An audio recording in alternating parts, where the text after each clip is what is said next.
Yung ginagamit niyang alibi na may security risk, nakita naman natin, no? Noong una, ang ginamit na dahilan is medical reason. Pero hindi naman sila nagpakita ng kahit anong medical certificate, no?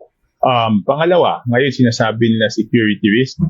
We have to ask the government agencies. Tanungin natin yung PNP, yung NBI, yung NSA, kung talagang may security risk ba, no? But tingnan natin, siya abogado, di ba?